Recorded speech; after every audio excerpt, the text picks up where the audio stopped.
പുതിയ GST slab നിലവിൽ വന്നതോടെ വില നിലവാരം പിടിച്ചു നിർത്താൻ കേന്ദ്ര സർക്കാർ നടപടി ആരംഭിച്ചു. GST കുറച്ചതിനു ശേഷമുള്ള വില നിലവാര പട്ടിക കടകളിൽ പ്രദർശിപ്പിക്കണമെന്ന് കേന്ദ്ര ധനവകുപ്പ് നിർദ്ദേശം നൽകി.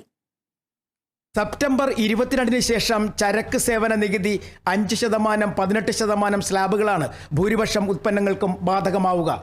എന്നാൽ ഇതിന്റെ പ്രയോജനം ഉപഭോക്താക്കൾക്ക് ലഭ്യമാക്കാനുള്ള നടപടി ധനവകുപ്പ് തുടങ്ങി. കാറുകൾ, ഗൃഹോപകരണങ്ങൾ ഉൾപ്പെടെ ഒട്ടുമിക്ക ഉൽപ്പന്നങ്ങൾക്കും വില കുറയുമെന്നാണ് ധനവകുപ്പിന്റെ വിലയിരുത്തൽ. ഉൽപ്പന്നങ്ങളുടെ വില കൂട്ടി GST ആനുകൂല്യത്തിന് തടയിടാൻ വ്യാപാരികൾ ശ്രമിച്ചാൽ കർശന നടപടി സ്വീകരിക്കാനാണ് കേന്ദ്ര സർക്കാർ നീക്കം. ഇതിന്റെ ഭാഗമായി GST കുറച്ചുള്ള ഉൽപ്പന്നങ്ങളുടെ വില നിലവാരം അറിയിക്കാൻ കേന്ദ്ര സർക്കാർ കമ്പനികൾക്ക് നിർദ്ദേശം നൽകിക്കഴിഞ്ഞു.